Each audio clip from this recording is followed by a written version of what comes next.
Ya, Assalamualaikum. Ya, Assalamualaikum warahmatullahi wabarakatuh. Selamat sore teman-teman. Sore semua. Waalaikumsalam warahmatullahi wabarakatuh. Halo, Oke, yang lain suaranya mana nih? ayo bisa cek sound atau mungkin open cam buat ini kita biar ada temen ya. Untuk ini aja sih. Ya, silahkan open Oke, cam ya. Bisa di-capture dulu kayaknya Mas Adi. oke Dimintakan ya ya silakan. fotonya. Iya Bu, silakan open cam ya teman-teman ya. Biar nanti kita laporin di notulennya. Oke, Sore Mbak Hidayatul Laili. Sore Ibu. Ya, terus siapa oke lagi? teman-teman yang lain yuk. Cuma Mbak Laili aja ini. Oke, Mas Rizky. Oh, sambil rebahan nih Mas Rizky nih. Mbak Widya, Mbak Indriana, Mbak Verina. Selanjutnya biar ini ya untuk pelaporan, kalau kita capture foto seperti ini, background-nya ya jangan lupa. Kemarin sudah di-share ya Mas Adi. Sudah Bu, sudah di pada juga. Oke, yang lain Mbak Ega, sore. Ini perempuan semua nih. Oh, Mas Rizky ada yang cowok ditemenin Mas Adi.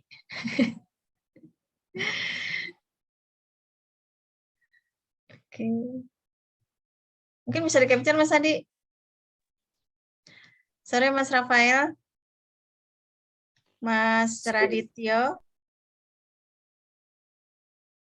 Oke, ada yang lain kah?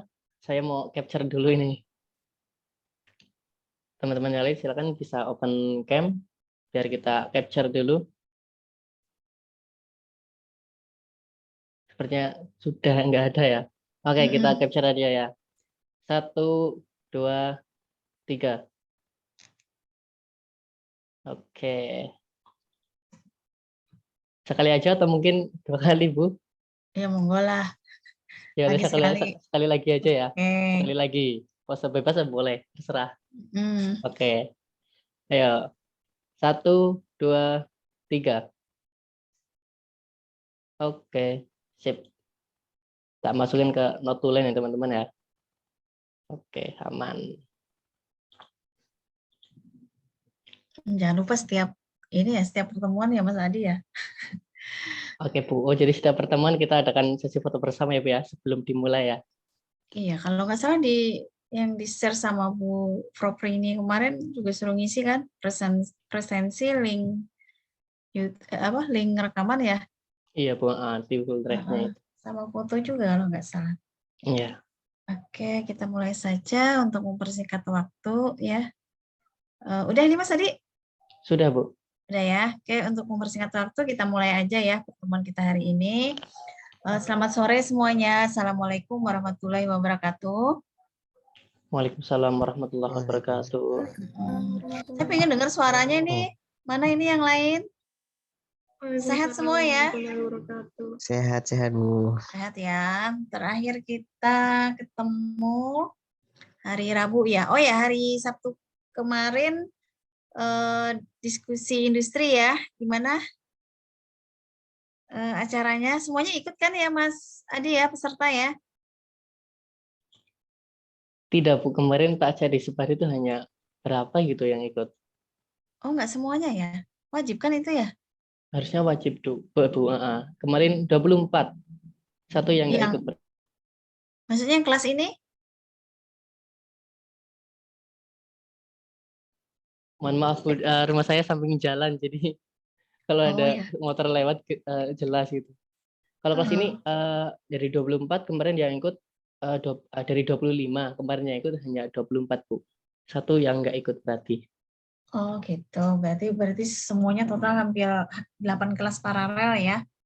Ada berapa? 200-an? Kalau untuk Pesertanya. paralel belum tahu, Bu. Itu Mas Sofian kemarin kalau nggak salah. Oke, baik ya. Kita mulai ya. Mudah-mudahan berarti kita hari ini memasuki minggu kedua ya. Minggu kedua masih ada 4 minggu lagi ya, kurang lebih 1 bulan ya. Oke, baik. Kita mulai saja. Saya share screen untuk materinya. Materinya sudah ada ya di Spada. Mungkin kalian sudah baca-baca gitu ya, sambil rebahan gitu kan ya. Bisa terlihat? Udah? Sudah, Bu. Oke, udah ya. Nah, sebelumnya mungkin kalian sudah membaca ya, menyimak materi-materi ini. Mungkin sudah tidak asing lagi juga buat kalian yang terutama untuk fakultas yang studinya di Fakultas Ilkom ya, baik itu di Prodi Informatika, Sistem Informasi, Teknik Komputer dan sebagainya ya. Mungkin untuk fakultas yang lain seperti kemarin di biologi dan ekonomi ya, mudah-mudahan tidak menyurutkan langkah Anda untuk mempelajari data science lebih dalam ya. Kita di sini belajar bareng. Jadi anggaplah semua yang ada di sini, termasuk saya juga memulainya dari awal ya, seperti itu. Ya, langsung saja ini deskripsi pelatihan untuk materi hari ini ya tentang tools proyek data science.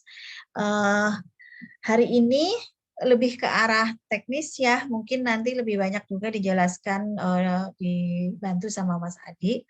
Lebih banyak teknis di sini, kita sudah mulai masuk ya. Jadi di sini ada tadi saya sempat baca menggunakan beberapa tools ya, ada menggunakan Jupyter Notebook, kemudian Google Colabs dan lain-lain ya. Nah, kemudian untuk deskripsi pelatihan ini nanti akan membahas data science tool, yaitu menjelaskan perangkat keras ya, teknik yang berkaitan dengan keterampilan dasar dalam ilmu komputer, matematika, dan statistik untuk melakukan tugas-tugas yang umumnya terkait dengan data science ya. Jadi sebenarnya di sini semuanya berhubungan dengan data ya, seperti itu. Nah, di sini kita menggunakan bahasa pemrograman yaitu Python ya. Kalian mungkin sudah tidak asing lagi ya dengan Python ya, tapi tidak semua juga bahasa pemrograman ini juga ada di silabus atau kurikulum di masing-masing prodi kalian ya, tidak semuanya. Contohnya di Amikom juga ya, di Amikom tidak ada secara khusus mata kuliah yang membahas khusus untuk belajar bahasa pemrograman tentang Python ya. Semuanya itu teori, tetapi untuk bahasa pemrograman untuk tools-tools pendukung mahasiswa biasanya belajarnya secara mandiri ya. Mandiri artinya Anda bisa mengikuti course ya, banyak sekali saat ini course online terutama di masa pandemi ya. Kemudian yang kedua, Anda bisa mempelajari sendiri melalui konten YouTube, kemudian browsing-browsing di internet ya, ada banyak sekali ya. Sehingga memang ini secara khusus tidak ada ya, tapi saya nggak tahu di tempat kalian seperti apa. Ini Mbak Indriana di sana dari mana Mbak kemarin? Saya nggak apa universitasnya, prodinya. Mbak Indri, suaranya nggak kedengeran Mbak. Mic-nya nggak ini ya? Oh, sepertinya terputus sama Mbak Indri atau Mbak Ega Almira. Di kampus ada mata kuliah khusus Python yang membahas Python? Mbak Ega Almira?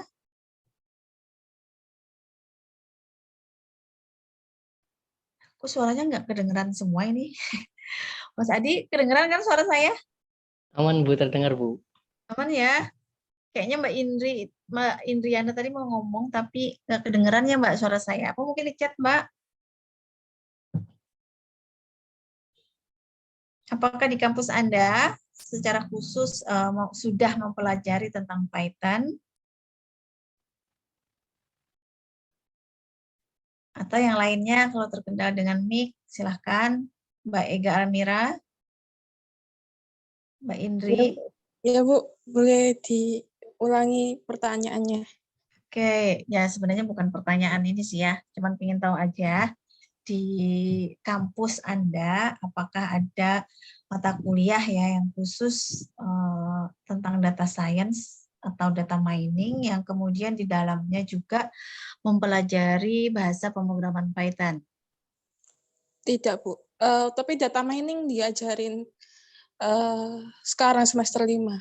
Semester 5 ya. Ya. Teori aja atau sama prakteknya bahasa Python-nya? Teori, nggak pakai Python, Bu. Oh, pakainya apa, Mbak?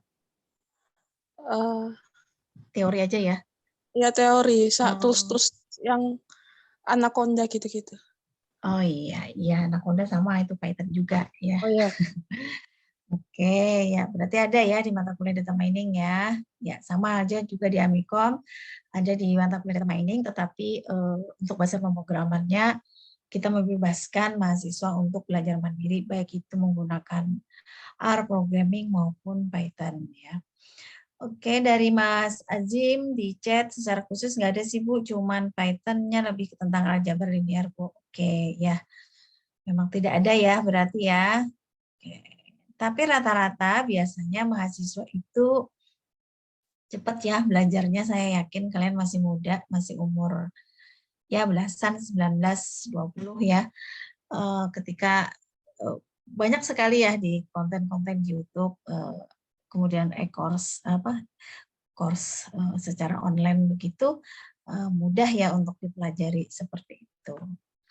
Oke, nah mengapa Python? Ini adalah bahasa pemrograman yang khususnya ya, ini sering sekali familiar dipakai oleh beberapa profesional data scientist ya, ada data analis, data engineer dan sebagainya, itu familiar dengan yang namanya Python ya, bersifat open source ya, kemudian penulisan source code-nya sederhana ya, simpel, tidak seperti bahasa pemrograman lain yang harus menggunakan variabel, kemudian harus terstruktur ya.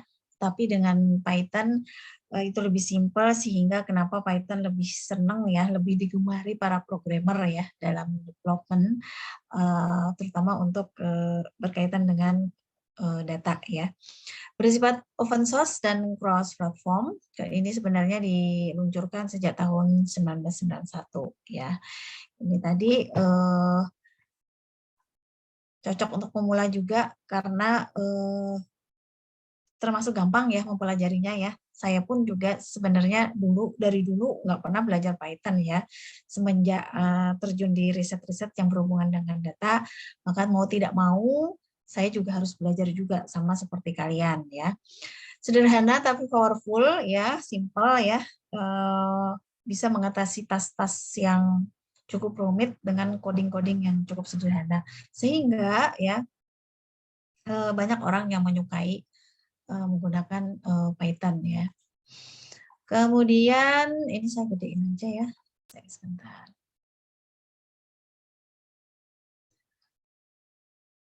Keuntungan lain adalah Python itu mudah dibaca dan mudah dipahami. Itu kemudian yang kedua, banyak sekali kaya akan library ya. Library-nya lengkap sehingga penulisan coding dapat lebih sederhana. Jadi Python itu sudah terdiri dari package-package yang dalam bentuk library, kemudian tinggal kita import ya. Kita import, kemudian kita tuliskan hanya 1-2 baris code ya. Jadi simpel sekali. Jadi di dalam library itu sudah ke packing itu script yang sudah ratusan baris gitu ya. Jadi kita bisa memanggilnya langsung. Jadi banyak sekali library yang disediakan oleh Python. Kemudian multifungsi, dengan menggunakan Python dapat membuat website, aplikasi di bidang robotika maupun aplikasi di bidang kecerdasan buatan ya. Jadi kemudian juga Python juga mampu berinteraksi dengan bahasa pemrograman lain. Contohnya ketika kita mau mengimplementasikan Python untuk dikonsumsi oleh end user ya, kita bisa misalnya berbasis website gitu ya, dikolaborasikan dengan Python, kita bisa menggunakan misalnya interface semacam Streamlit dan sebagainya gitu. Kemudian lagi mengapa juga Anda mempelajari Python ini karena memang di saat ini seperti yang sudah disampaikan di awal-awal pertemuan kita bahwa ini adalah sebuah profesi yang cukup seksi ya, dalam artian dari sisi salary, kemudian juga permintaan di dunia industri saat ini ya, itu banyak sekali permintaan tentang data profesional ya, jadi data scientist, data engineer dan sebagainya, di mana di situ bahasa pemrograman Python memang dibutuhkan ya dalam mengelola data yang ada, sehingga pemrograman Python itu skill yang sangat dibutuhkan untuk saat ini ya, terutama bagi kalian yang dari jurusan informatika, teknik informasi ya, teknik komputer dan sebagainya, menjadi seorang data scientist berarti juga Anda harus mempelajari yang namanya Python maupun R programming ya. Ini adalah Python menjadi yang pertama dari daftar keahlian yang paling dibutuhkan ya. Ini 10 data science skill di tahun 2021 ya. Yang tertinggi itu Python 77% ya, mungkin dalam bentuk persentase ini. Kemudian disusul oleh SQL, kemudian R programming. Jadi 3 ini ya menurut saya yang cukup banyak skill yang dibutuhkan dalam dunia implementasi data science ya di dunia industri. Jadi cukup menjanjikan ya, menjanjikan sekali. Kemudian Python juga digunakan di berbagai ini ya, konten-konten sosial media ya, di YouTube contohnya. Jadi di situ Google itu meran jutaan baris ya Python code di sana, di mana contohnya di YouTube ya.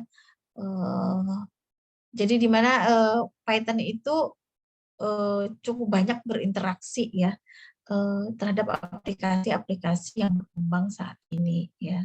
Kemudian juga ada Quora, ini adalah website untuk ya semacam question answer ya. Contohnya di Quora ini juga dipakai ya. Dipakai di mana mereka memutuskan bahwa Python ini cukup cepat ya dalam mengatasi pekerjaan-pekerjaan yang berhubungan dengan data. Python juga digunakan di beberapa macam industri ya, ada banyak sekali di Instagram, di Uber, Dropbox, Google dan sebagainya. Hampir menurut saya hampir semua ya. Gitu. Nah, penerapan Python di proyek data science itu ada di mana aja ya.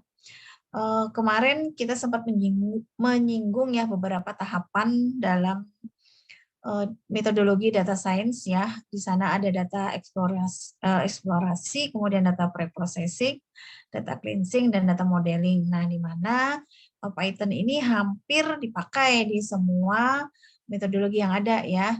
Baik itu di data exploration, ada scraping, crawling, data mining, dan sebagainya. Kemudian kalau ini scraping, crawling, ini berkaitan dengan collecting data ya, di mana kita mengambil data-data yang ada di website, di sosial media, menggunakan beberapa macam teknik, scraping, crawling, dan sebagainya, maupun dengan query ya. Nah, di situ menggunakan bahasa pemrograman Python. Kemudian di tahapan pre-processing, kita juga kemarin sempat mempelajari apa sih yang dilakukan di tahapan pre-processing. Termasuk di dalamnya adalah seleksi fitur ya, seleksi fitur, kemudian mengatasi imbalan kelas, visualisasi data ya, kemarin visualisasi data dalam bentuk grafik, kemudian mentransformasi fitur ya, categorical encoding. Ini contohnya misalnya sentimen analisis nih. Sentimen analisis kita ingin membedakan apakah ini bagus, tidak bagus ya. Kemudian bagus sekali, jelek sekali. Nah, itu dalam bentuk kategorikal. Nah, komputer kan bisanya dalam bentuk numerik ya. Jadi kita bisa mengkonvert itu terlebih dahulu. Misalnya sangat baik itu nilainya 4, baik itu nilainya 3, jelek itu nilainya 2, sangat jelek itu misalnya nilainya 1. Nah, itu juga menggunakan Python ya. Kemudian selanjutnya di data cleansing kita juga sudah mempelajarinya kemarin. Ini digunakan untuk menangani nilai kosong atau missing value ya. Kemudian menghapus baris data yang terduplikasi sampai ke bagian data modeling di mana kita melatih data dengan algoritma machine learning ya. Baik itu klasifikasi, regresi, prediksi ya maupun clustering ya, semuanya menggunakan bahasa pemrograman Python ya. Ini nah untuk menjalankan Python kita memerlukan runtime atau interpreter environment ya untuk mengeksekusi kode-kode programnya ya. Jadi yang pertama bisa menggunakan mode interaktif. Jadi setiap perintah yang Anda tulis akan langsung ditafsirkan dan segera dieksekusi sehingga bisa langsung melihat hasilnya ya. Metode script Anda memasukkan satu set kode Python ke dalam format .py ya. Program ini dijalankan baris demi baris. Jadi .py ini adalah extension ya, extension ketika kita menggunakan Python ya. Filenya dalam format Python ya. .py ya. Kemudian apa konsepnya di situ? Ada proses pembacaan ini contohnya menggunakan Jupyter ya. Jupyter ini GUI-nya Python ya. Kita bisa aja menginstal Python tapi melalui command prompt ya, command prompt. Tapi itu kan kalau mungkin orang yang nggak suka ya cuma tekstual, layarnya hitam gitu. Tapi kalau kita memang ingin enak dilihat, bagus ya, kita bisa menggunakan Jupyter Notebook seperti itu. Nah di depan layar Anda ini adalah contoh screenshot ya penggunaan Jupyter ya. Prosesnya membaca code, jadi setiap baris demi baris ya dia akan membaca kodenya. Nah, contohnya di sini ini menunjukkan line 4 ya. A sama dengan 2 plus 3 ya. Ini berarti baris demi baris ya. Dia akan membaca baris demi baris, kemudian kita bisa mengeksekusi kode tersebut dengan perintah run ya. Jadi kita misalnya baris yang keempat ini kita tuliskan kodenya, kemudian kita execute dengan running ya, kemudian menampilkan outputnya ya, print A, maka di bawah sini adalah outputnya ya. Kemudian juga bisa untuk perulangan dan sebagainya ya. Ini beberapa pilihan untuk development environment yang paling mudah dan nyaman ya, artinya kita bisa saja menginstal Python dan running di command prompt atau di server gitu ya, di server Linux command prompt ya, bisa aja ya seperti itu, atau Anda membutuhkan GUI. Jadi Anda bisa menggunakan Anaconda distribution ya, silahkan Anda masuk di websitenya di sana. Anda bisa menginstalnya ya, mendownloadnya, kemudian Anda install di komputer Anda. Kemudian biasanya kalau kita menginstal Anaconda secara otomatis akan ada juga Jupyter Notebook-nya ya. Atau juga bisa menggunakan Google Colab ya, Google Colab. Ini dari Google ya, jadi menggunakan Python tetapi melalui Google. Nah, kemudian ada Notebook Azure ya dari Microsoft, kemudian juga dari GitHub ya, seperti itu. Nah, ini yang Anaconda distribution. Ketika kita mendownload ini, kemudian kita install ya, ada banyak sekali di sana pilihannya. Bisa pakai Orange, bisa pakai R juga ada di sana ya. Kemudian kalau kita mau memilih Python, kita bisa mencari Jupyter ya, gitu.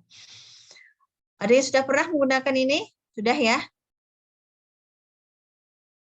Siapa yang sudah pakai Jupyter? Ada di komputer masing-masing? Sudah adakah? Kemarin? Sudah, Bu. Sudah ya. Oke. Ada yang pernah pakai Orange?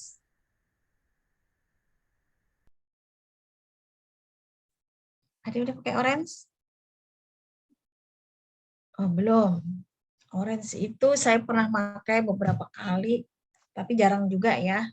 Karena saya biasanya di script aja langsung, jadi pakai Jupyter Notebook ya atau Google Colab. Tapi Google Colab juga jarang ya, karena saya keterbatasan di Google Colab kan runningnya datanya tidak bisa dalam jumlah yang sangat besar seperti itu.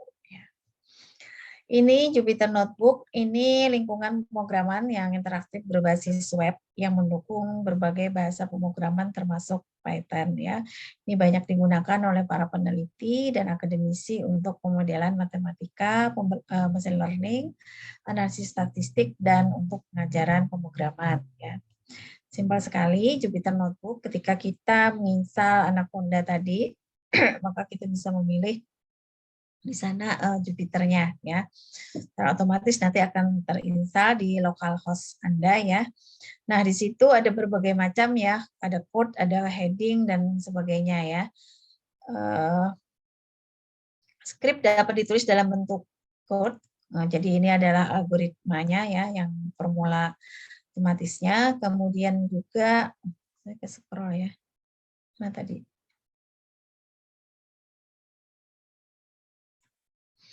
Kemudian untuk teks ya, misalnya untuk heading ya, berarti kita ingin menuliskan teks, misalnya judulnya apa gitu, terus penjelasannya kita bisa dalam bentuk teks seperti itu, dan langsung bisa dijalankan dengan perintah run. Kita tinggal klik run di sini.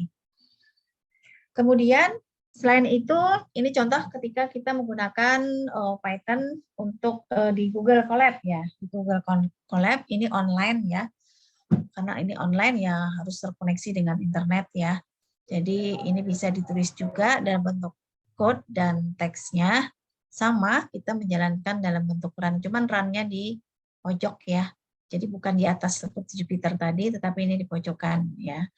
Di sini Anda bisa pilih, sebenarnya ada banyak perintah ya di sini, run time all atau cuman satu baris, itu bisa Anda pilih ya.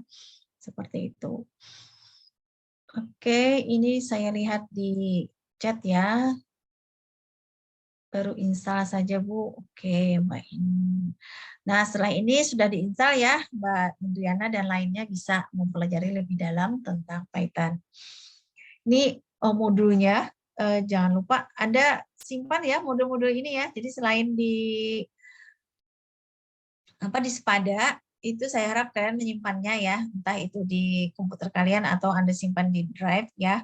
Jadi ini bisa nanti file-file ini bisa Anda manfaatkan nanti untuk mempelajarinya lebih dalam ya. Atau mungkin ketika Anda mau skripsi ya, ada bahan-bahan di sini yang sekiranya jadi penolong Anda ya. Jadi materi ini saya harap jangan sampai hilang ya, seperti itu. Jadi disimpan ya. Ini lengkap semuanya. Kemudian bekerja dengan Git ini kalau kita misalnya menyimpan source code yang ada di GitHub ya. Di GitHub kita bisa langsung meremote ya. Ini bersifat open source juga, jadi kita bisa bekerja dengan Git. Cuman terus terang ini saya tidak pernah menggunakan ini. Saya selama ini menggunakan GitHub cuman untuk sekedar menyimpan file project saya ya, saya simpan kemudian saya share seperti itu ya. Jadi tidak pernah saya bekerja dengan Git ya, gitu. Kemudian ini inisialisasinya. Nah, ini adalah contoh Hello World ya. Ketika kita belajar bahasa pemrograman kan pasti Hello World dulu ya. Ini contoh perbandingannya. Ketika kita menggunakan bahasa C dan bahasa Python. Tadi disebutkan bahwa bahasa Python itu sederhana strukturnya ya. Jadi cukup singkat sehingga tidak rumit ya. Nah, kalau contoh kita seperti bahasa C ini, ada berapa baris nih? Ada buka kurung, tutup kurung, titik koma, dan itu harus ada ya. Kalau itu nggak ada berarti nggak bisa running ya skripnya. Nah, tapi dengan bahasa Python dengan cara kerja yang sama, contohnya untuk ngeprint hello world di bahasa C kita butuh sekian baris code, tapi di bahasa Python cukup dengan satu baris saja, print hello world gitu ya. Ini mungkin ke enter aja ya, sebenarnya ini cuman satu baris ya. Lebih sederhana, tidak ada kurung kurawal, kemudian juga tidak ada perlu titik koma. Jadi enak ya menggunakan bahasa Python seperti itu. Kemudian tipe data Python ini ada float ya, bilangan real. kemudian ada integer atau bilangan bulat, kemudian ada string ini untuk teks, kemudian untuk boolean ya, true or false seperti itu. Contohnya yang line 1,84 itu adalah bilangan real, kemudian tol sama dengan tol. Duh, sebentar ya, saya skip dulu. Mas Adi, saya ambil minum dulu ya. Oke Bu, siap.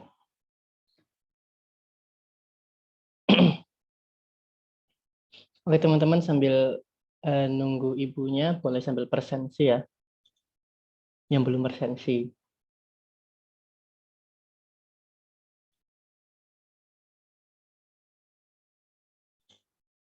Ada 19, berarti ada satu yang belum presensi. Silakan yang belum presensi boleh di presensi di sepadanya.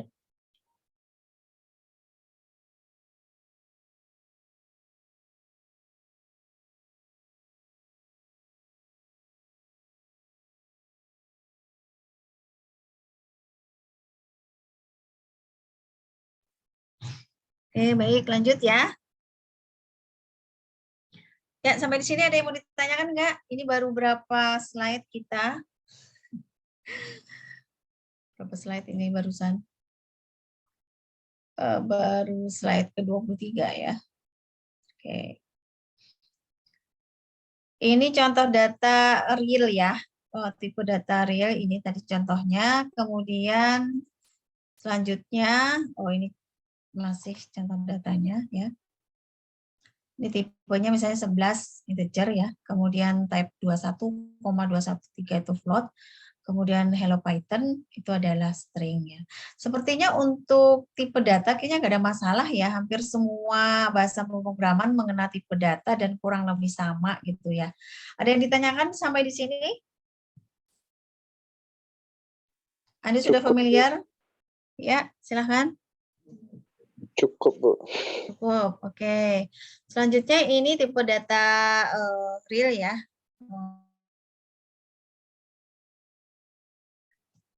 Positif, ada tipe data integer, merupakan bilangan bulat negatif maupun positif. Kemudian tipe data float seperti ini ya. Jadi dari 0,1, 0,2 ya. Ini juga bisa dapat dalam bentuk negatif maupun positif. Kemudian ini untuk boolean ya, atau cuman mengenal true dan false ya. Jadi 1 or 0 gitu. 1 itu berarti true, 0 itu berarti false ya. Tipe data boolean ya. Tipe data boolean adalah bool. Misalnya bool. Nah, seperti ini. Misalnya di sini integer 2 dirubah ke dalam tipe float menjadi 2.0. Jadi simpel ya, cuman float dituliskan 2 gitu. Ini kan integer awalnya, kemudian menjadi float ya, jadi 2.0. Kemudian integer 1,1 ini berarti tipe float dirubah menjadi integer seperti itu ya. Kemudian ini karakter A misalnya, di dalam sini adalah karakter ya. A misalnya ya tidak bisa dirubah menjadi integer seperti itu. Ini untuk casting ya. Merubah tipe data. Jadi merubah tipe data dari tipe data integer ke float atau sebaliknya, tetapi tidak bisa ya khusus untuk string dirubah menjadi integer. Tapi integer bisa dirubah menjadi ke tipe data string ya. Bisa misalnya str1, berarti 1 di sini semula integer bisa menjadi tipe data string, begitu juga dengan float ya. Nah, ini adalah list. Tipe data list. List itu urutan ya. Jadi misalnya di situ didefinisikan L ya, L itu adalah bertipe list, di mana di awal sama di akhir itu ditandai dengan buka siku ya, kurung siku, tutup siku ya, seperti itu. Ini ada tipe data string, kemudian ini ada tipe data float, ini ada tipe data integer. Jadi dalam satu list itu bisa terdiri dari berbagai macam tipe data ya. Cirinya kalau tipe data list tadi ini di awal sama di akhir selalu ditandai dengan buka dan tutup siku ya. Ini merupakan daftar elemen yang memiliki anggota atau elemen yang berurutan ya. Tadi kurung siku dan masing-masing anggota elemen dipisahkan oleh tanda koma ya. List bersifat mutabel tidak tetap ya, jadi panjangnya tergantung ya. Kalau misalnya data yang ditampung itu banyak ya, tapi panjang juga listnya. Ya. Nah, list juga dapat berisikan tipe data string, integer, float, dan macam-macam ya. Ya, jadi bisa segala macam tipe data yang bisa masuk ke dalam list. Ya. Ini contohnya. Kemudian setiap list itu diberikan indeks ya, diberikan indeks ya. Indeks ini dalam bentuk positif maupun negatif. Misalnya indeks ini diawali dari 0 ya, dari 0 misalnya Michael Jackson itu berarti menduduki list posisi ke 0 ya, kemudian 10 itu posisi ke 1 atau bisa juga diberikan dalam bentuk indeks negatif tapi umumnya positif ya. Nah, kemudian Python list juga bisa merupakan koleksi nilai ya, dapat mengandung beberapa tipe data yang berbeda seperti yang sudah dijelaskan tadi ya, tipe datanya berbeda ya. Misalnya nih di sini ada di in-nya line ke-7 ya, baris ke-7 ini adalah merupakan input ya, kemudian outputnya juga sama. Atau kita masukkan ke dalam sebuah variabel ya. Variabel ini bertipe list ya namanya heap. Kemudian kita tinggal untuk mengeluarkan outputnya kita tinggal tuliskan nama variabelnya seperti itu. Ya sama halnya seperti bahasa pemrograman lain ya, pada umumnya seperti itu. Kemudian ini juga contoh ya Python list-nya, tetapi untuk perhitungan aritmatika tidak serta-merta kita menggunakan sintaks seperti ini. Misalnya sama-sama ini bertipe float ya, kemudian kita bisa mengkalkulasi secara matematika langsung seperti ini. Ini akan menimbulkan error ya. Ini adalah sebuah permasalahan. Solusinya, nah solusinya kita bisa menggunakan library ya, library khusus library NumPy ini ya. Saya bacanya NumPy, NumPy atau NumPy ya. Ini adalah solusi untuk mengatasi permasalahan tadi ya. Library ini khusus untuk perhitungan matematik ya, saintifik ya, dengan Python. Jadi kita bisa menggunakan list NumPy array untuk n dimensi ya. Mudah digunakan, bersifat open source, jadi kita di Python-nya kita tinggal langsung import ya, diinstal dulu ya sebelumnya, diinstal dulu pip install NumPy, kemudian kita import ya. Nah baru kita bisa melakukan operasi matematik tadi ya, seperti itu. Sampai di sini ada yang mau ditanyakan?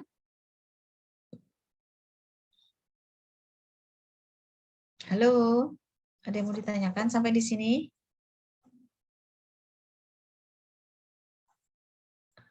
Belum. Bu.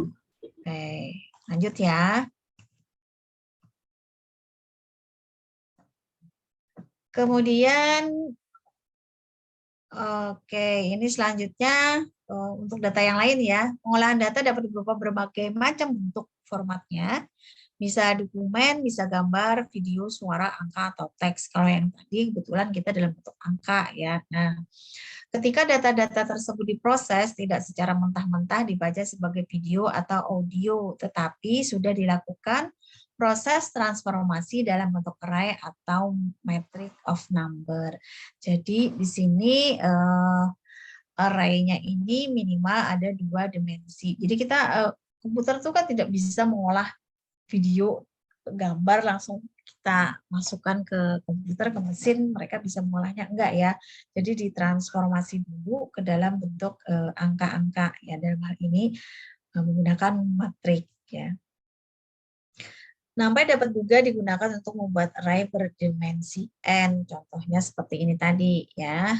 Ini kelihatan ya. Nah, contoh nih, array berdimensi 2, 2 baris, 5 kolom. Jadi matriks M 2 kali 5. Artinya di sini terdiri dari 2 baris dan 5 kolom ya. Jadi penulisannya misalnya di sini NumPy 2D ya. Dua dimensi ya, 2 dimensi.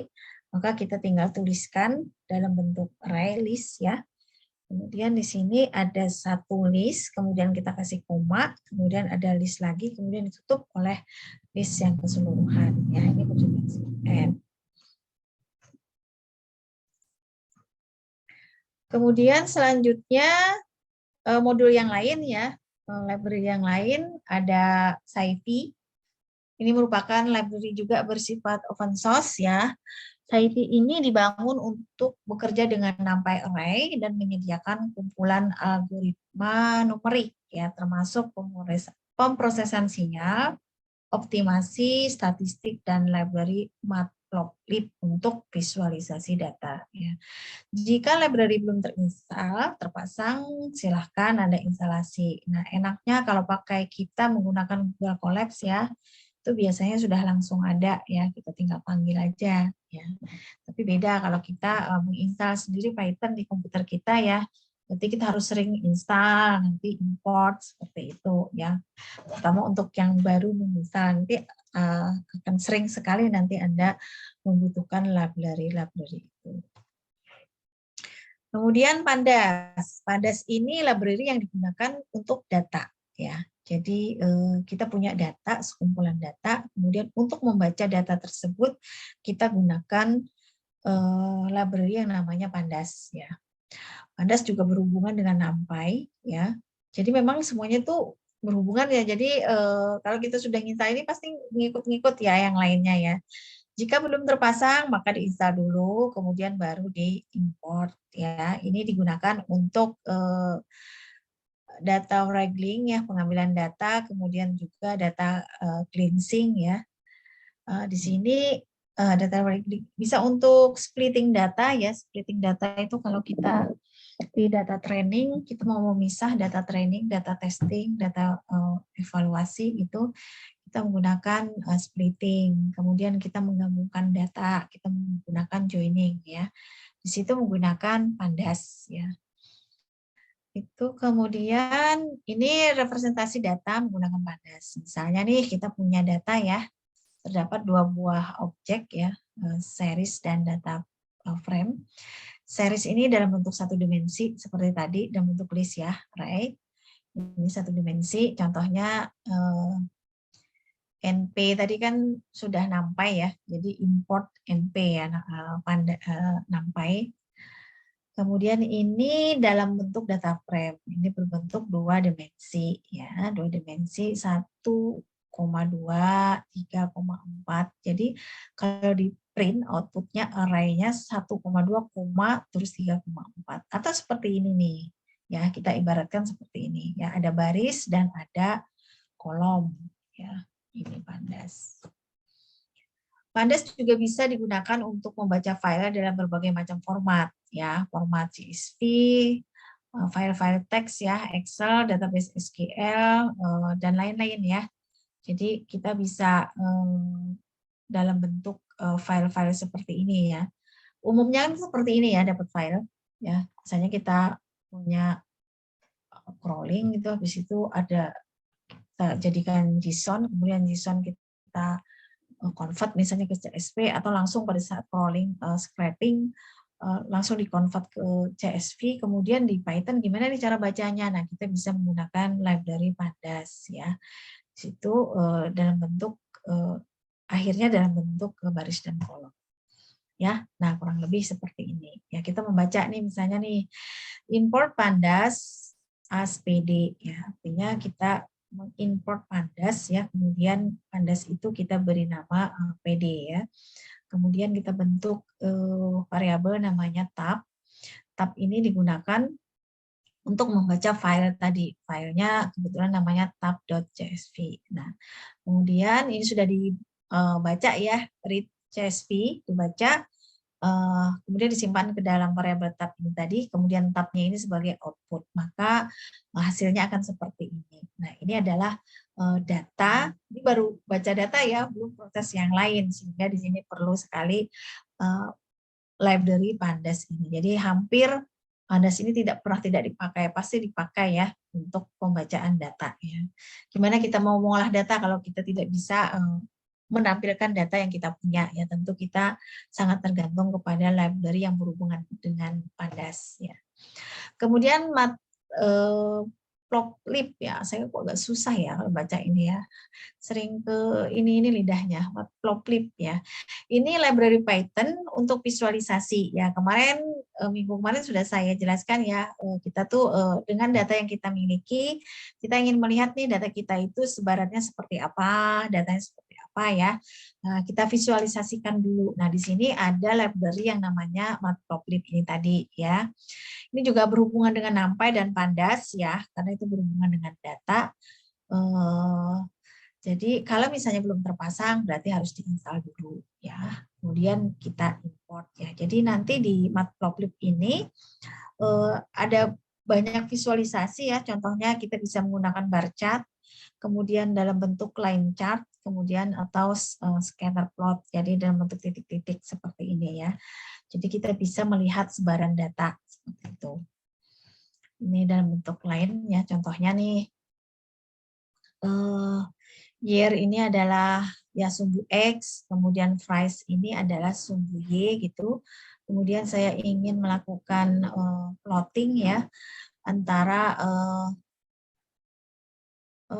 ini harga ya, mungkin ya harga per tahun ya misalnya. Nanti tinggal kita plt.show ditampilkan, maka akan terlihat grafik seperti ini ya. Kemudian ini menggunakan scatter ya, dan ini dalam bentuk bar ya. Sama halnya ketika kita di Excel kan juga ada ya seperti ini ya. Nah, di Python kita menggunakan library Matplotlib. Kemudian selanjutnya untuk visualisasi juga ada Seaborn ya. Ini library juga ya, tetapi lebih apa ya, lebih informatif ya, lebih menarik ya. Jadi warnanya, kemudian visualisasinya itu lebih enak dilihat gitu, lebih modern ya menurut saya ya. Ini juga open source ya, bisa kita gunakan langsung, kita install dulu kalau belum ada, kemudian baru kita import. Kemudian skitlearn ini untuk machine learning-nya, untuk modelnya ya. Nah tadi kan tahapan di data science kan kita melakukan yang namanya data collection, kemudian pre-processing, kemudian kita melakukan proses pemodelan, ya, membuat pemodelan di mana kita di sini membutuhkan algoritma machine learning. Ya, kita menggunakan library skitlearn. Ya, ada banyak sekali di situ sesuai dengan tas-tas dari data science. Ada klasifikasi, ada clustering, ada model selection dan sebagainya. Ya, kita bisa install dulu skitlearn-nya, kemudian kita import. Ya, oke, loh, ini sudah habis ya? Sudah habis ini, Mas? Oh, masih ada? Oke, ini referensinya ya. Oh, ini toolsnya Lab Online. Nah, ini bisa mempelajarinya di sini ya. Bagus sekali. Ini ada sumbernya yang bisa Anda pelajari. Anda langsung bisa menuju websitenya langsung ya di situ. Tools atau untuk Lab Online-nya. Kemudian ini referensi yang digunakan. Materi tadi ya berasal dari referensi ini, mungkin ada yang kurang jelas bisa kita cek ya di referensi ini itu. Oh, ada tugas kuis dapat diakses melalui Spada ya, silakan. Oke, terima kasih. Ini untuk slide pertama ya Mas Adi, masih ada lagi Bu. Ya. Slide kedua mungkin teknis, bisa dibantu Mas Adi? Oke, siap Bu. Ini langsung share screen atau gimana, Bu? Mungkin kita bincang-bincang dulu kali ya. Oke, siap, Bu. Oke, kalau ada yang mau ditanyakan, biar agak fresh sedikit. Ya, yuk silahkan. Capek juga ya ngomong ya. Minum dulu ini. Ya, silakan teman-teman persiapkan pertanyaannya ya sebelum kita masuk ke teori yang kedua. Nggak teori sih, ini udah mulai teknis ya. Pembahasan yang file yang kedua ini udah mulai teknis nih. Udah mulai ngoding-ngoding nih. Kemarin mas-mas mbak yang bukan dari jurusan IT mungkin ya, pengenalan buat ngoding Python. Mungkin bisa disiapkan juga teman-teman Jupyter-nya ataupun Google Colab atau sejenisnya. Kalau misalnya mau nyoba sekalian gitu, langsung nyoba gitu ya. Boleh. Sudah diinstal semua? Atau bisa di share screen gitu Mas untuk mengecek kesiapan peserta apakah sudah berhasil menginstal atau belum. Kalau misalnya belum mungkin bisa dibantu gitu ya. Biar nanti selanjutnya step-step selanjutnya saya harap kita tidak hanya teori ya tetapi juga ada sedikit-sedikit praktek ya. Sebenarnya di pelatihan ini dititik beratkan pada dasar teori ya. Jadi di teorinya ya makanya banyak sekali teorinya sampai puluhan slide ya. Jadi untuk praktikum itu hanya pendampingnya saja tetapi menilai progres ini tidak hanya sekedar mempelajari teori tapi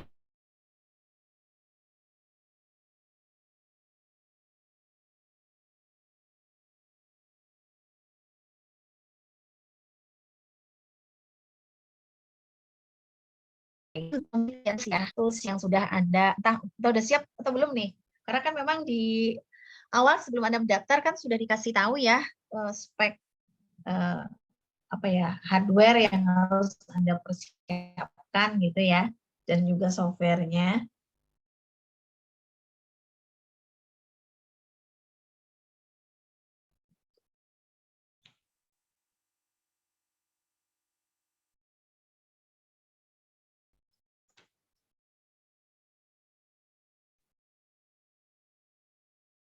Bisa dipersiapkan untuk Jupyter-nya ya teman-teman ya. Kalau misalnya ada yang belum install, bisa pakai Google Colab. Ya nggak perlu ribet install ya, tinggal buka Google Colab selesai. Atau Google Colab aja kali Mas dipraktekkan di sini biar misalnya ada peserta yang belum menginstal Jupyter gitu. Oke, jadi share screen Bu. Oke, silakan Mas Ari.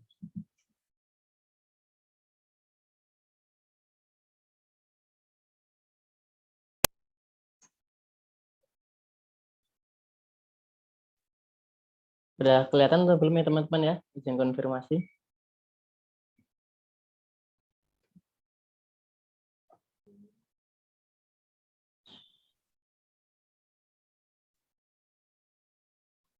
Oke, ini untuk Jupyter ya. Ini untuk Jupyter-nya. Kalau misalnya teman-teman mau buka Jupyter, kemarin pakai Anaconda bisa lewat Anaconda. Tapi kalau misalnya ada yang belum bisa pakai ke ini Google Colab.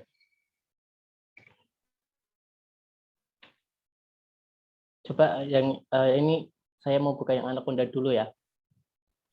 Sambil persiapan teman-teman bisa bisa download contoh kasus di Spada. Di situ sudah ada file IPYNB dan dataset tape. Bisa di-download dulu mungkin yang belum download.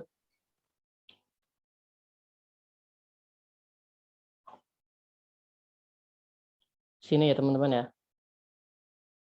Mana contoh kasus.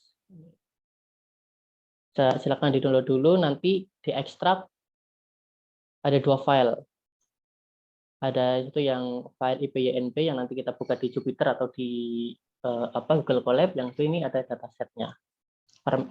Ekstensinya CSV. Nah, yang Anaconda tampilin seperti ini teman-teman. Kalau misalnya mau launch Jupyter Notebook, bisa cari Jupyter Notebook, bisa launch kayak gini. Nanti buka Jupyter-nya. Kalau udah tampilnya seperti ini. Saya udah bikin folder 1 di sini. Kalau misalnya ada yang belum install, bisa pakai Google Colab.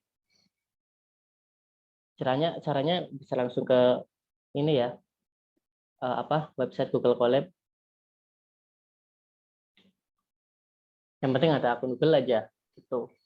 Nanti bisa upload file yang teman-teman sudah download. Yang tadi itu yang IPYNB. Nanti di open, nanti dia akan buka sendiri. Silakan teman-teman bisa sambil praktek, nggak apa-apa. Jangan lupa ini di-download dulu tapi ini ya. Biar nanti kita satu pemahaman gitu. Silakan di-download dulu filenya di Spada, contoh kasus.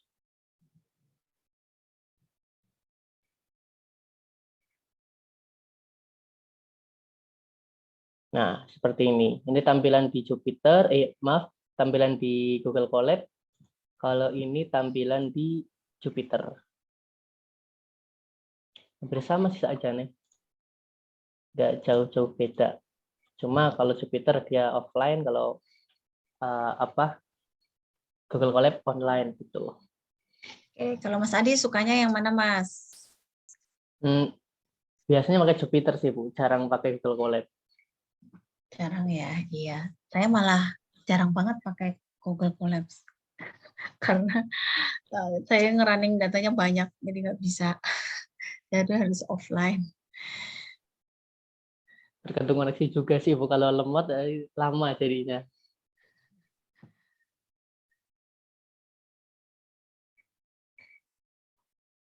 Ya, silahkan yang lain. Nah, itu contoh tuh, ya sama persis ya, seperti yang sudah tadi kita pelajari di dasar teori Hello World itu. Tinggal skripnya tinggal di running. Ya, nah itu code per barisnya, kemudian kita run di situ, sudah deh keluar outputnya, cuma satu baris kan ya, dibandingkan dengan tadi bahasa C ya tadi ya pembandingnya. Itu tipe-tipe datanya, jadi tidak perlu didefinisikan ya, Python itu udah bisa langsung kenalin, oh ini float, ini boolean, ini true, jadi tidak seperti bahasa pemrograman lain yang harus mendefinisikan bahwa ini, misalnya kita mau define variabel, tipe datanya apa, harus kita tuliskan secara eksplisit gitu loh ya, di bahasa pemrograman lain. Nah, tapi kalau di Python kita langsung aja bisa secara implisit ya, kita tulis aja langsung 1,84 audio udah mengenali bahwa itu adalah float gitu. Atau mau dituliskan secara eksplisit itu juga bisa.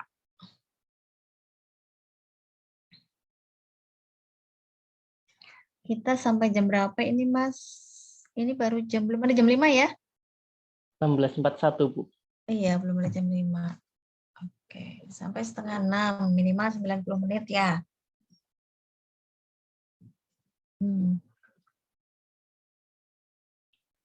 Atau mungkin teman-teman yang ada kendala, silakan bisa di speak up aja di sini biar nanti dibantu sekalian. Silakan ya, bisa langsung di sini, mumpung langsung bisa berinteraksi daripada nanti dibahas di WA kan agak susah ya, maksudnya cuma teks gitu. Kalau kayak gini kan kita bisa langsung share screen, jangan malu-malu. Kalau misalnya di komputer Anda belum terinstall, nanti akan diajarin tata caranya sama Mas Adi.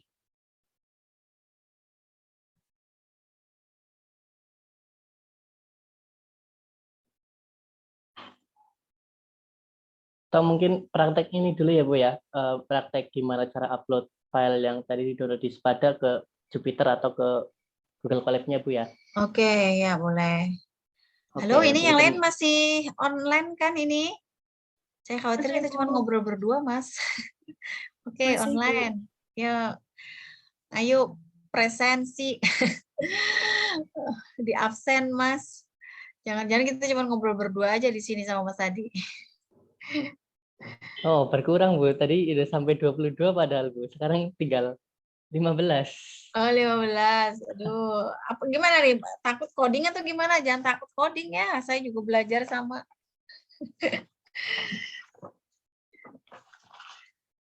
Nggak usah takut ya, Mas ya, coding ya. Mas Adi belajar Python sejak kapan? Sejak kemarin, Bu, itu. Apa? Sejak skripsi. Penelitian. Iya. Sejak skripsi sama ya, artinya gini loh teman-teman rekan-rekan yang lain, jangan takut untuk mempelajari bahasa pemrograman bahwa segala sesuatunya itu bisa kita pelajari, apalagi sekarang di era yang sekarang belajar apapun itu sangat dengan mudah kita bisa mengaksesnya ya. Seperti contohnya Mas Adi. Mas Adi itu di Amikom tidak ada ya Mas ya mata kuliah khusus belajar bahasa pemrograman Python ya. Cuman hanya teorinya saja. Ya mungkin kurang lebih sama juga dengan rekan-rekan yang lain yang ada di sini ya. Baru mulai penelitian semester 5 ya Mas Adi ya? 6, Bu. 6 tuh, bahkan baru semester 6 tuh baru mulai belajar Python ya. Dulu mulai dari belajarnya dari apa dulu Mas Mas? Belajar sendiri atau lewat course online? Saya dulu sempat belajar di ini sih, Bu. Belajar mandiri di W3 School. Oke. Terus Nah, setelah itu terus ada di Dekilab juga. Waktu itu ada promo. oh Coba sama, saya ikut-ikutan juga gitu. member di Kilab. Sama Mas kalau kayak gitu. Saya pun juga di zaman saya nggak ada bahasa pemrograman Python ya.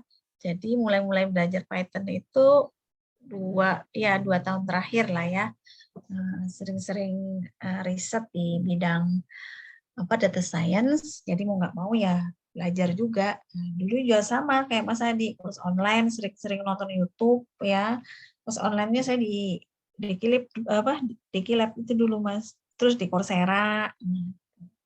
Apalagi semenjak pandemi kan daripada ini mager di rumah, saya ikut course online. Seperti itu. Ya silakan Mas Adi mau dilanjutkan. Oke, kita coba praktek ini ya teman-teman ya. Kan ada teman-teman yang background-nya bukan dari IT, kita coba bareng-bareng aja ya. Atau mungkin dari IT sih, cuma belum pernah coba pakai ini Python. Kita mungkin dari awal teman-teman bisa download dulu. Ini contoh kasus yang ada di Spada pertemuan 4 ya. Contoh kasus ini silakan teman-teman download dulu. Nanti dia file zip atau ORAR gitu. Download, kebetulan saya udah di-download nih. Oh, zip nih. Contoh kasus .zip. Nah, ini saya kebetulan udah download tadi. Terus silakan teman-teman bisa diekstrak. Bisa diklik kanan. Terus pilih ekstrak tuh pertemuan 4 bla bla bla bla. Ini. Ya, pilih yang ini. Nanti munculnya seperti ini. Folder. Udah jadi folder ya. Kita buka foldernya.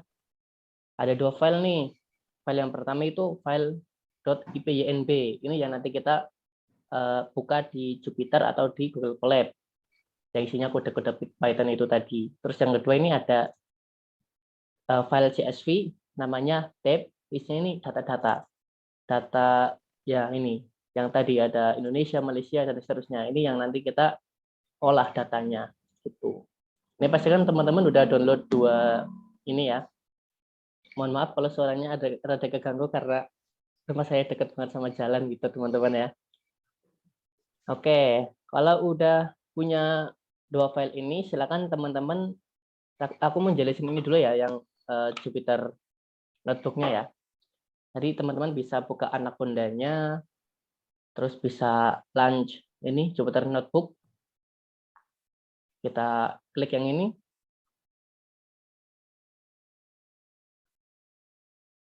Oke, yang ini tak close dulu aja wis. Nah, tampilan awal seperti ini. Tampilan awal seperti ini. Tampilan awal dari Jupyter Notebook. Kebetulan saya udah ada folder nih. 1 micro credential. Tak delete aja. Oke, anggap aja. Oh, kenapa ini nggak bisa? Oh iya. Kalau hapus, dalamnya harus kosong dulu baru bisa dihapus. Oke, kita dari awal lagi coba.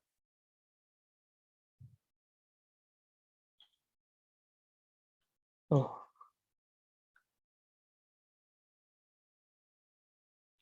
Error. Oh ya udah, kita bikin folder lain aja. Oke, caranya bikin folder di Jupyter Notebook ya. Teman-teman bisa ke arah sini. Ini kelihatan nggak apa terlalu kecil? Kita perbesar ya. Oke, bisa diklik new sini, terus nanti bisa pilih folder, klik seperti ini. Nanti silakan ada folder untitled folder, ini yang tadi kita buat, tapi nggak ada ini ya, nggak ada pesan dialog ya, cuma langsung kebuat aja. Ini nggak ada ininya, nggak ada namanya. Bisa kita rename, caranya rename yaitu kita klik checkbox-nya, kita klik checkbox seperti ini, di atas kita klik rename. Nah, seperti ini. Misal kita mau kasih nama apa? 4 strip Ambicom 04. Nah, misal seperti ini. Klik rename. Nah, muncul nih.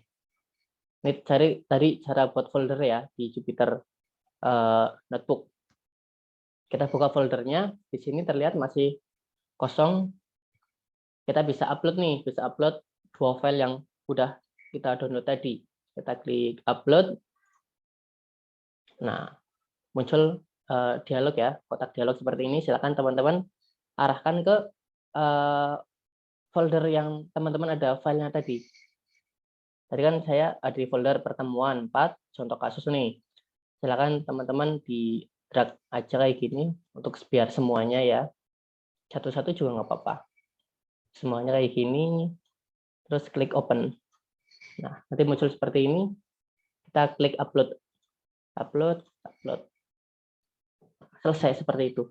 Nah, ini sudah selesai caranya mengupload file dari lokal ke Jupyter Notebook. Terus cara bukanya gimana? Kita klik di sini. Kita buka yang IPYNB-nya. Coba kita klik. Nanti kita muncul di tab baru. Kita tunggu loading ya. Nah, ini seperti ini jadinya. Kalau gelap, tak matiin aja lah. Oke. Seperti ini tampilannya. Ini untuk di Jupyter Notebook. Kalau mau misal udah kayak gini, mau ngeran, mau ngejalanin ini ya. Ini kan per baris ya. Dia itu kalau di sini namanya sel gitu, per sel. Per baris kayak gini. Kalau mau ngeran, kita klik tombol run aja. Run, keluar. Coba tak tambah. Print. Oke. Amicom 4. Run. Nah, muncul Amicom 4. Itu caranya ya. Ini untuk di Jupyter Notebook. Kalau udah di-download. Kalau misalnya belum install Jupyter Notebook atau Anaconda, bisa pakai yang namanya Google Colab. Kita close dulu. Misalnya kita buka tab baru kayak gini. Kita bisa masuk ke, bisa cari websitenya Google Colab. Google seperti ini. Nih, welcome to Collaboratory. collab.research.google.com. Oke. Nanti setelah kita klik muncul kayak gini ya. Bisa resend ini untuk apa namanya, untuk membuka file-file yang pernah kita buat di Google Colab atau mungkin dari Google Drive. Ini mounting maksudnya kita apa namanya ya, nge-link gitu, hubungin Google Colab-nya ke Google Drive kita gitu, atau dari GitHub atau upload. Upload di sini kita pilih upload ya, karena kita mau mengunggah file. Kita klik yang upload, choose file, sama kayak tadi. Kita klik ini apa namanya, file IPYNB-nya. Cuma bedanya kalau yang tadi itu apa namanya, bisa dua-duanya sama datasetnya. Kalau ini IPYNB. Kita open, kita tunggu.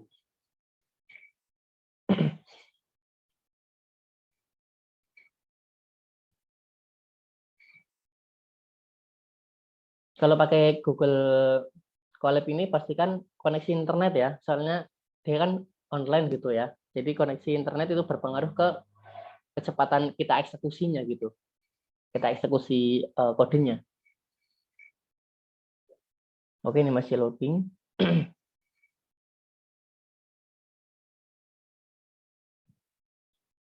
Oke, ini tampilan awalnya, tampilan dari Google Colab. seperti ini. Hampir sama saja nih. Nih. Untuk nge-run, kita cukup klik tanda stiker yang di sampingnya ini. Kita klik. Ini dia muter-muter. Lagi proses.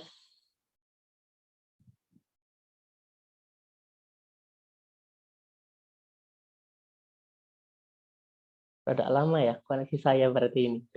Oke nih, kalau udah selesai nanti ada tanda centang nih. Muncul hello world seperti ini. Misal kita mau tambahin kode, tambah yang ini. Code.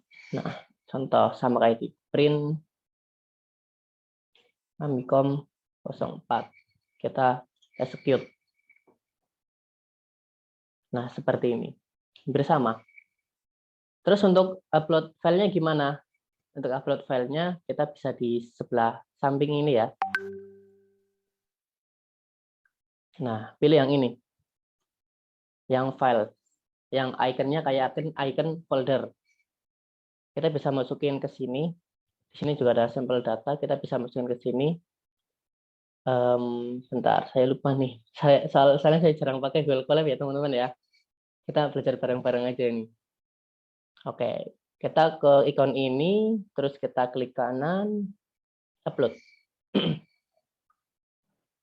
Upload file dataset yang tadi. Ini. Kita open. Nih ada pesan nih, reminder.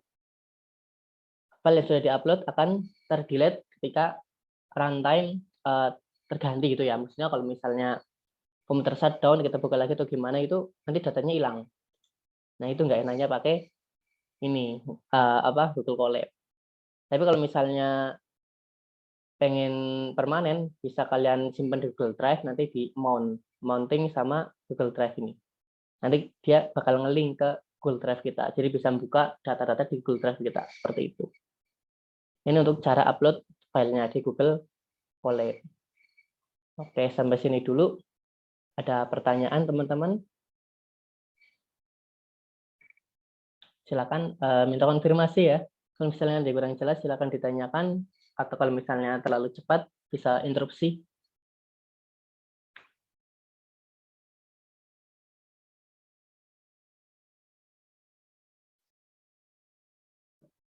Gimana? Aman? Atau saya ini aja ya, mungkin ya. Minta random aja nih buat share screen. Oke, gitu aja teman-teman ya. Aman. Coba Mbak Mime Indriana bisa share screen, Mbak.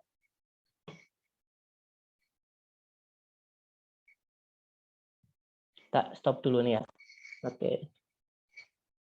Oke, Mbak Mime Indriana silakan share screen.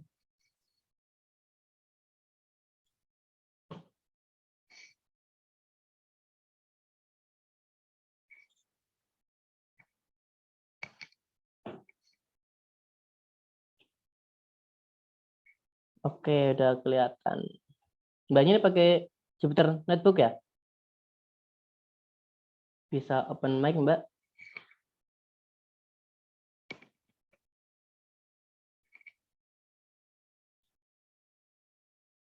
Oke, pakai Jupyter Notebook. Aman ya? Coba sel yang pertama dijalanin, Mbak. Coba, Mbak. Yang Hello World itu dijalanin di running.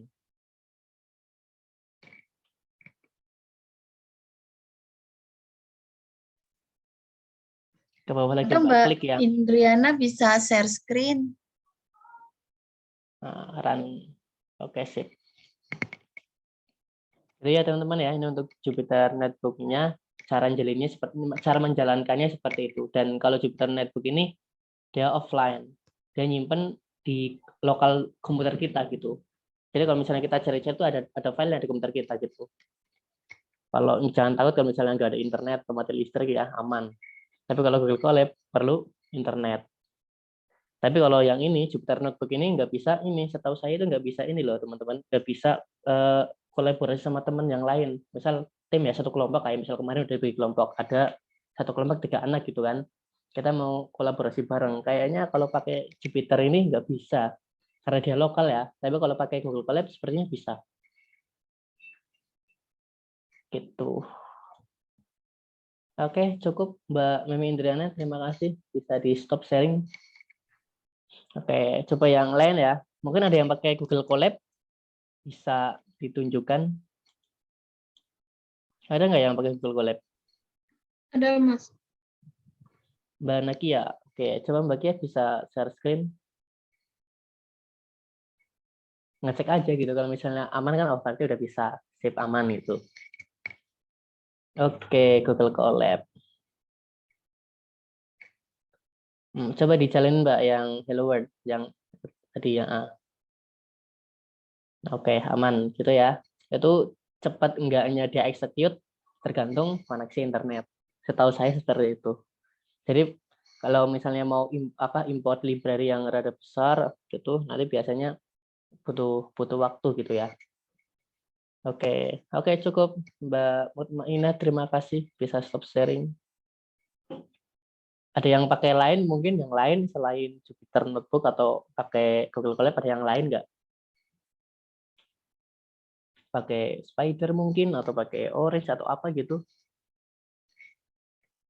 Pak cuma pakai dua itu? Nggak ada ya? Nggak ada yang lain ya? Oke, kita balik lagi. Saya tak share screen.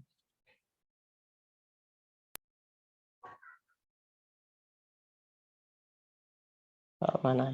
Oke. Nih, saya ambil yang pakai Jupyter aja ya, karena saya nyamannya pakai Jupyter gitu ya. Ini yang Google Lab tak close, tapi nanti hampir sama sih. Nggak jauh-jauh beda gitu. Ini untuk yang tadi, untuk Hello World, untuk menampilkan tulisan ya, kita nggak perlu banyak-banyak kayak tadi di slide ada pemrograman bahasa C, itu harus include studio.h, terus nanti ada kurung kurawal, ada titik koma, kalau titik komanya hilang, nggak bisa jalan, error gitu kan. Misal 3 jam error nggak nemu, setelah nemu kaliannya ternyata ternyata kurang titik koma, kan gimana gitu ya rasanya gitu kan ya. Dan itu saya pernah gitu ya. Oke, kalau Python nggak, Python cukup simple. Print dalam kurung hello world, tanda petik, ini untuk string ya. Untuk ngecek bisa pakai sintak type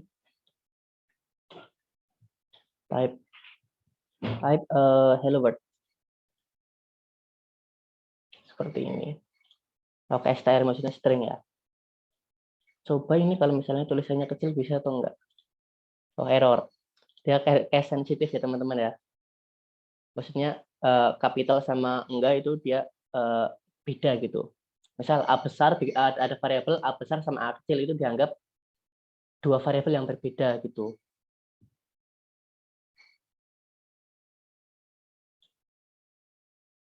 Maksudnya ini, misal ada A sama dengan 5. Giot, tambah lagi A sama dengan 7. Kalau kita print A, nanti yang keluar adalah 5, yang ini. Tapi kalau kita print yang A besar, nanti keluarnya 7. Gitu. Tapi kalau A-nya sama kayak gini, dia dianggap 1. Yang 5 bakal ke replace. Coba kita print hanya 7, yang atas bakal ke replace gitu.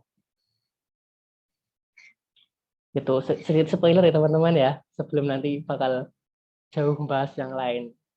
Ini di sini baru materi Python yang menurut saya belum terlalu jauh banget gitu. Soalnya Python kan banyak banget ya. Saya juga kadang pusing juga gitu. Oke, ini untuk hello world. Cukup ketik print dalam kurung stringnya apa. Bisa pakai petik 2 atau petik 1 sama aja. Misal pakai petik 1 kayak gini. Ini bisa. Oke, kan muncul tuh. Terus pakai petik 2 juga bisa. Terus ini ada height sama dengan 1.84. Jadi kalau di Python itu deklarasi atau inisiasi variabel ya kayak gini, cukup. Kalau pakai bahasa lain itu harus misal var height sama dengan 1.84, atau ada yang menyebutkan tipe datanya langsung, misal string height sama dengan apa, atau float height sama dengan apa gitu. Kalau ini coba gini aja selesai. Pasti Python bakal tahu ini apa namanya, tipe datanya apa berdasarkan ya ini value-nya gitu. Yang tadi kan kalau ada komanya dia bilangan real ya, dia float. Tahunya float dari mana? Kita bisa cek dengan sintak type seperti ini. Ini untuk ngecek tipe data gitu ya. Dia tipe datanya apa gitu. Misal kita masukin types dalam kurung nama variabelnya. Variabel ini kan height. Variabel itu bagi yang belum tahu, variabel itu digunakan untuk menyimpan nilai gitu ya.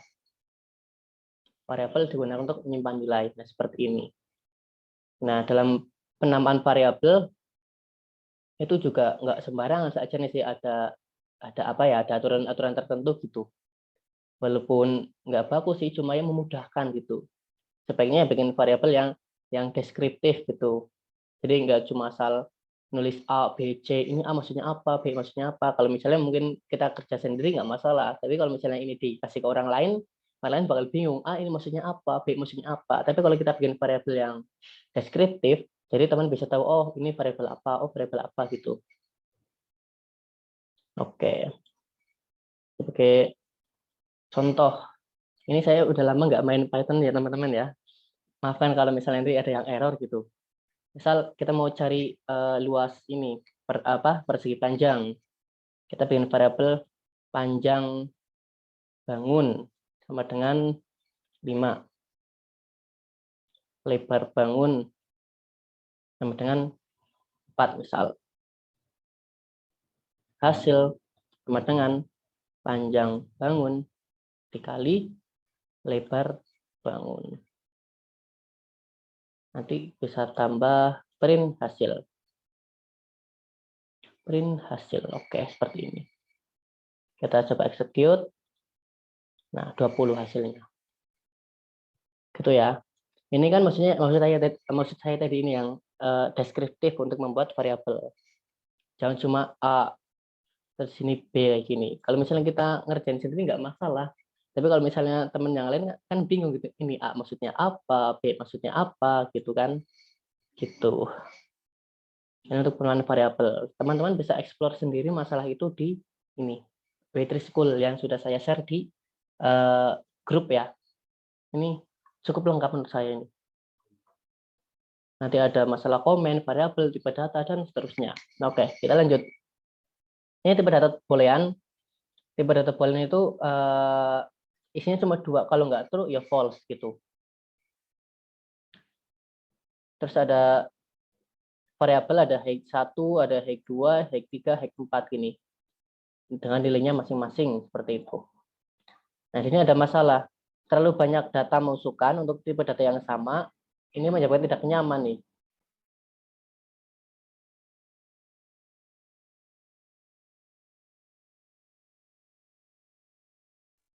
Mohon maaf tadi ada suara motor yang ada bising ya.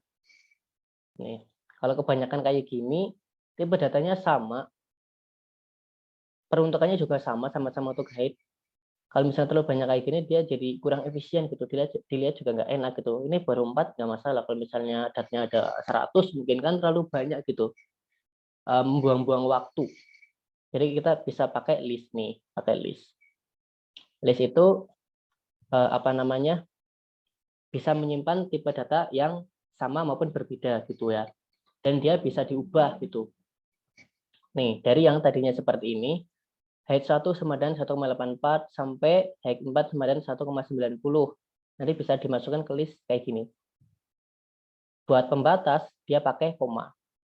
Antara data yang satu dengan data yang lain. Seperti itu. Nih, kalau ini kita masukkan ke height. Jadi, kita bikin variabel namanya height, terus isinya adalah list. List yang ada nilainya 1,84 dan seterusnya. Nanti untuk menampilkan isi dari height ini, kita panggil nama variabelnya. Gitu. Jadi kalau misalnya kita nggak panggil, misalnya ini udah kayak gini ya, kita run. Ya udah kayak gini aja, nggak keluar apa-apa. Kalau mau menampilkan hasilnya gimana? Kita panggil nama variabelnya. Terus kita run. Nah, baru munculnya hasilnya. Apa benar sih height ini tipenya list? Kita cek. pakai type dalam kurung height taran. Nah ini tipe datanya adalah list gitu. Terus ada juga ini yang campuran ya, dia ada string. String itu tandanya pakai petik gitu ya, buat nandain dia string atau bukan itu pakai petik. Terus ini ada float. Kalau ada pecahan ini biasanya dia float. Ada babe juga dia string. Ini juga float. Tapi kalau misalnya ini ada petiknya 1,79 harusnya kan float ya. Tapi kalau ada petiknya kayak gini, dia dianggap sebagai string, bukan float. Itu. Ini hati-hati teman-teman kalau misalnya nanti pas pengerjaan project ya, kelihatannya udah bener nih. Kenapa? Kadang ada yang namanya salah data gitu ya.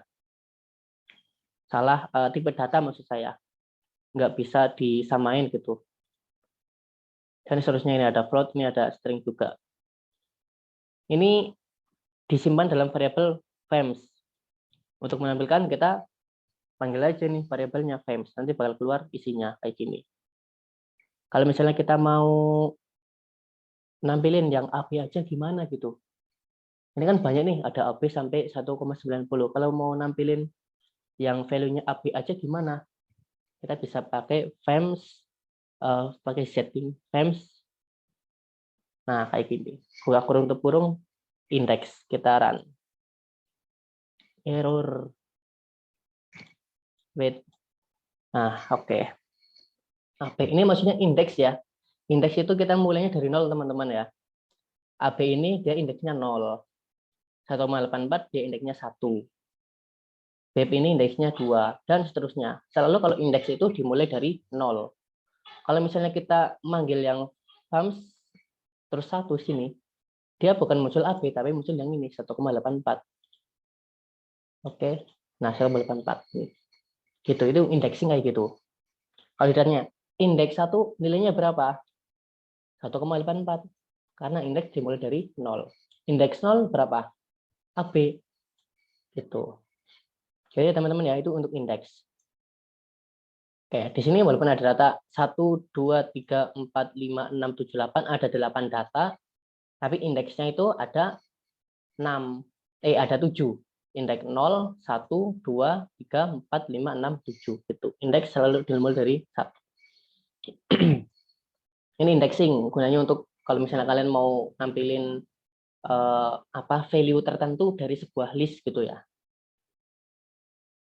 Oke, kita lanjut. Ini weight juga list ya. Untuk menampilkan kita panggil variabel weight-nya. Terus ini ada ini weight slash maksudnya ini pembagian. Mungkin di sini ada operator. Nah, operator. Lah nih, ada nih.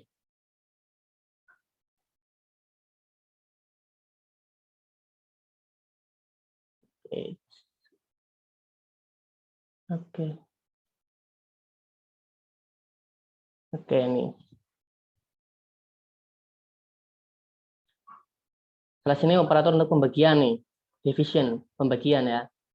Terus untuk ini yang titik 2 ini bukan titik 2, bintang 2 ini untuk eksponen atau perpangkatan gitu.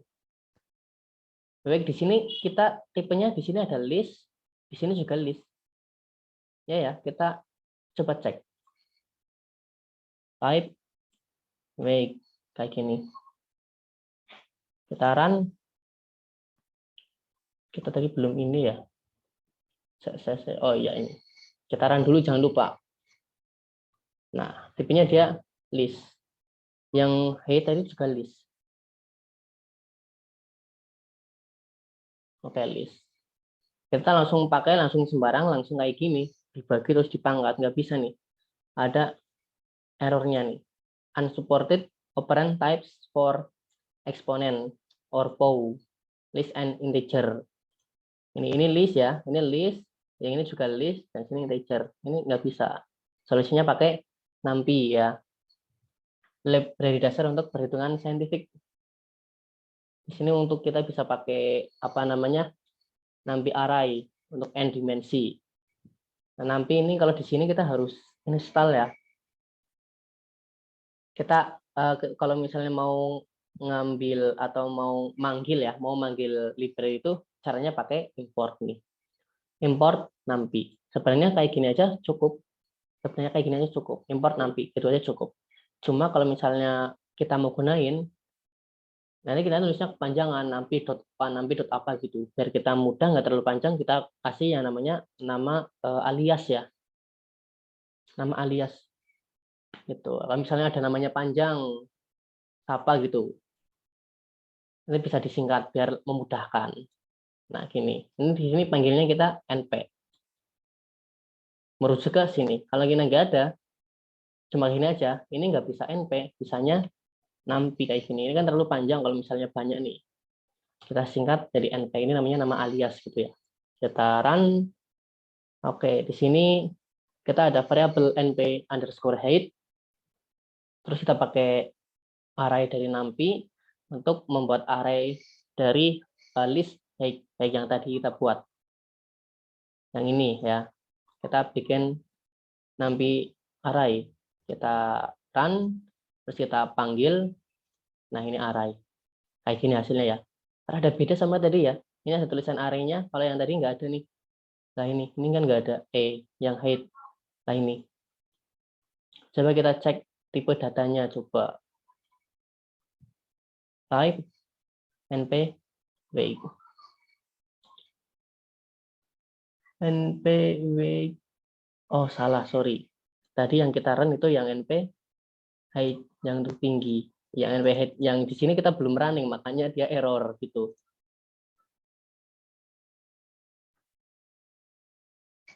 Oke, sip. Run. Nih, tipenya udah beda. NumPy.nd array gitu. Kalau tadi list ya, kalau sekarang NumPy.nd array gitu. Begitu juga untuk yang list weight, kita ubah ke NumPy array. Nanti kayak gini. Kita delete. Kalau untuk delete cell kita bisa pakai klik tombol DD 2 kali ya, huruf D 2 kali. DD, nah dia hilang gitu. Dan untuk mencari skor BMI sama rumusnya kayak tadi ini, yang ini cuma ini tadi error ya. Karena list sama integer, kalau ini udah diubah jadi arahnya NumPy. Kita execute. Nah, nanti value-nya ada di BMI ini. Untuk nampilin hasilnya, kita run. Kita panggil nama variabelnya. Seperti itu. Ini tadi sama. Untuk NumPy 2 dimensi ya, array 2 dimensi ini. Ini ada 2 baris, 5 kolom.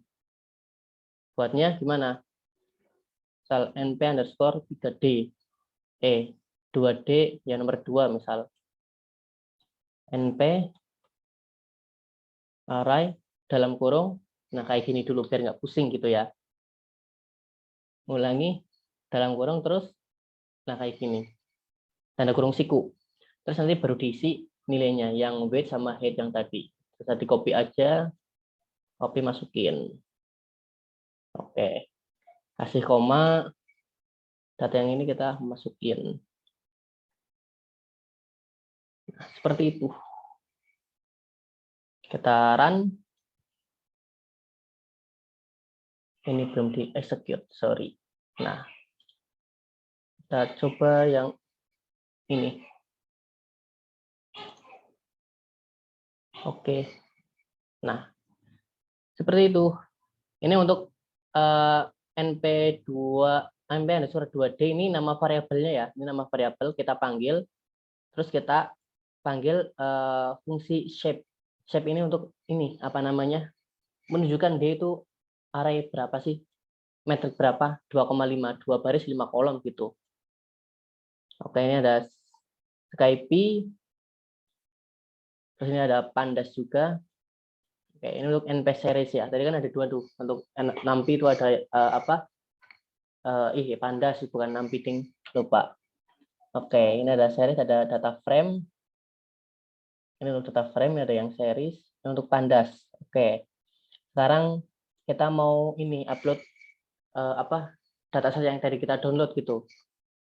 Ini harap diingat kalau yang ini yang penting ya, soalnya ini sampai nanti pasti bakal kepake, terutama untuk project akhir ya. Soalnya kita ambil data untuk project akhir kan, kalau misalnya kalian belum menemu inspirasi gitu kan, bisa cari-cari datasetnya dulu, bisa cari-cari datanya dulu. Dari data itu nanti kalau udah ada, baru kepikiran mau buat apa sih gitu. Takutnya itu sepengalaman saya udah nemu ide apa gitu kan, saat kita cari datanya susah, ternyata nggak ada yang punya. Kalau misalnya punya itu pun kurang, menurut kita itu kurang cukup gitu untuk yang sesuai kita inginkan. Jadi kita sambil cari-cari datanya aja, kita punya ide kayak gini, kita cari datanya, oke, baru kita ACC gitu ya. Masalah data juga penting gitu.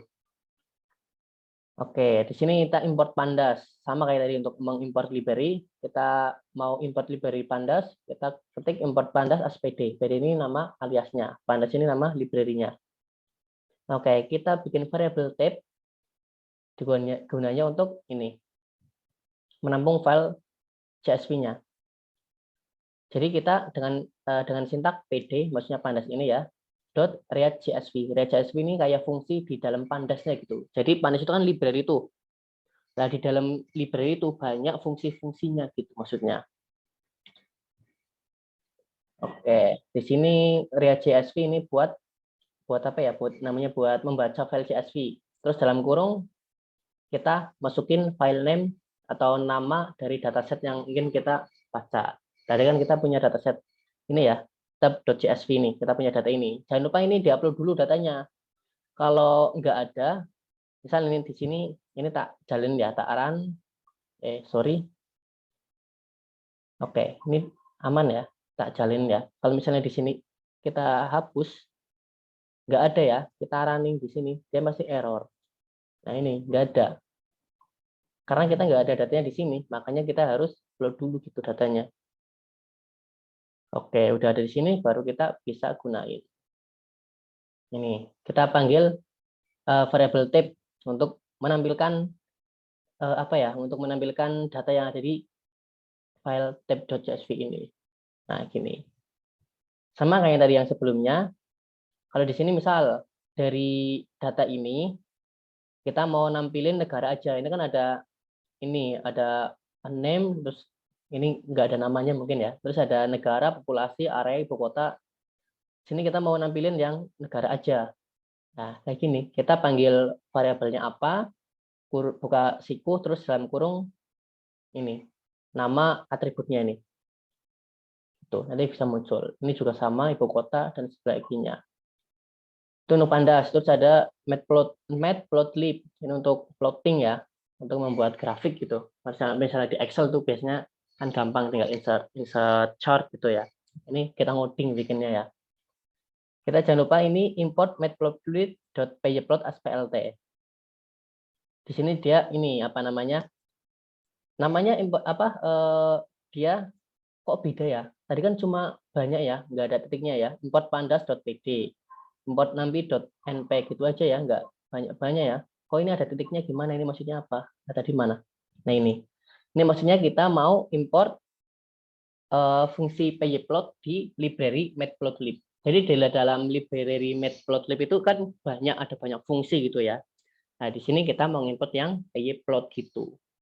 Mungkin ya bisa untuk menghemat space dan lain sebagainya. Jadi benar-benar yang kita butuhin aja gitu. Kalau misalnya kita import matplotlib, berarti semuanya kita import gitu, semua fungsi yang ada di dalam matplotlib. Tapi kalau kayak gini kita hanya fungsi yang kita pakai aja gitu. Setahu saya seperti itu. Oke, di sini ada data, ada dua data ya. Di sini bentuknya dia list, ada variable year, ada variable price. Nah di sini datanya, dia berupa list. Di sini juga list. Ya, kita siapin datanya. Nah di sini ada sintak PLT, ini merujuk ke ini nama aliasnya, nama alias dari pyplot, year, price. Year ini nanti untuk yang horizontalnya, sumbu X, dan price-nya untuk sumbu Y, yang ke atas ini ya. Terus untuk menampilkan, kita pakai plt.show. Ini kayak gini, ini yang year, ini yang price. Ini sama. Tadi kita pakainya plot, hasilnya kayak gini, ini scatter.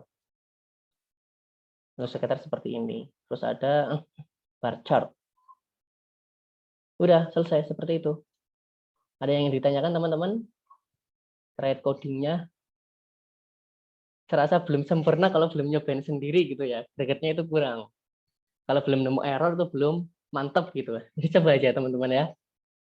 Oke, silakan tak stop share. Gimana teman-teman, ada yang ditanyakan? Monggo. Untuk terkait tugas itu seperti itu ya Pak? Mohon maaf, gimana suaranya ini kurang jelas. Untuk terkait tugas Pak, itu program seperti itu ya Pak? Pakai Matplotlib? Iya, Matplotlib Pak. Iya, tugasnya malah saya belum tak buka ya. Bentar, tak buka dulu. Tugas mandiri ini ada ya, tugas mandiri.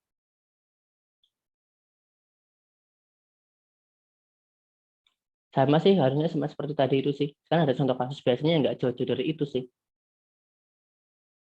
Tugasnya itu di situ suruh ngapain, Mas?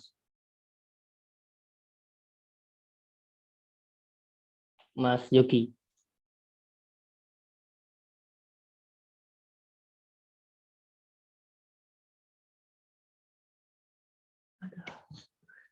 Ayo.